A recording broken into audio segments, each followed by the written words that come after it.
Good morning, Chairwoman Hageman, Ranking Member, and members of the Subcommittee.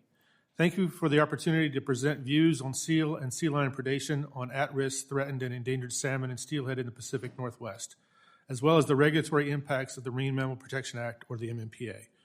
I am Sam Rauch, Deputy Assistant Administrator for Regulatory Programs at the National Oceanic and Atmospheric Administration. I worked at NOAA since 2003. In my role as Deputy Assistant Administrator, I oversee NOAA Fisheries regulatory actions and programs, including those to support the conservation and recovery of marine mammals and endangered species. Thank you for inviting NOAA to testify before you today on this matter pending before the Subcommittee. NOAA is responsible for protecting marine mammal populations along the West Coast under the MMPA and for promoting the recovery of many fish, marine mammals, sea turtles, and other species listed as threatened or endangered under the Endangered Species Act, or the ESA. NOAA recognizes that the predation of seals and sea lions, collectively known as pinnipeds, is having a significant negative impact on the recovery of ESA-listed salmon and steelhead fishery stocks in certain areas of the Pacific Northwest. NOAA also recognizes that targeted lethal take of pinnipeds is at times warranted to promote the conservation and recovery of certain stocks of salmonids and other fish. The MMPA contains existing provisions for this purpose, Section 120 and Section 120F.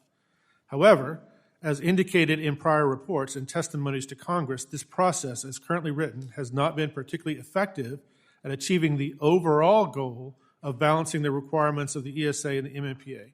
Since 1994, NOAA has issued 12 authorizations pursuant to Section 120 and 120F of the MMPA to intentionally take sea lions. While these permits have helped reduce predation on salmonids at a small scale and in certain areas, they have been ineffective at moving the needle for salmonid recovery coastwide. As it stands, the MMPA does not currently provide regulatory flexibility to states and tribes to directly and more effectively reduce predation on salmonids by pinnipeds in the Pacific Northwest more broadly. NOAA is pleased to report that the MMPA has been a highly successful tool in the recovery of most stocks of seals and sea lions along the West Coast. For example, California sea lions have increased from an abundance of approximately 10,000 animals in the 1950s to approximately 250,000 animals coastwide today. In contrast to robust West Coast seal and sea lion populations, many West Coast salmonid populations are doing poorly. Of 53 distinct population groups of Pacific salmonids, 28 are listed as threatened or endangered under the ESA. Since 2002, California and Stellar sea lions have consumed an estimated 98,000 salmonids just at Bonneville Dam and Willamette Falls, Oregon, which we know represents only a fraction of the total number of salmonids they consume throughout the lower reaches of the Columbia and Willamette rivers. Through the 12 authorizations issued under the MMPA since 1995, states have removed 514 sea lions. 4 of those 12 authorizations were issued to the state of Washington at Ballard Locks, 5 to the states of Oregon, Washington, and Idaho at Bonneville Dam, and 1 was issued to the state of Oregon at Willamette Falls. In addition to the MMPA Section 120 authorizations, in 2020, NOAA issued an MMPA Section 120F permit to the states and to 4 Columbia Plateau Treaty tribes to intentionally take predatory sea lions in the Columbia River Basin.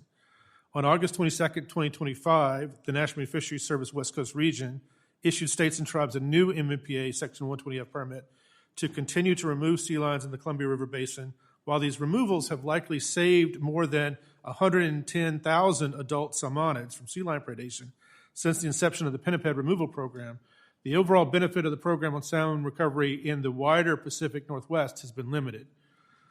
NOAA appreciates being invited to testify before the committee on this issue. We look forward to working further with the committee to achieve the administration's deregulatory priorities outlined in Executive Order 14192, Unleashing Prosperity Through Deregulation, and Executive Order 14276, Restoring American Seafood Competitiveness.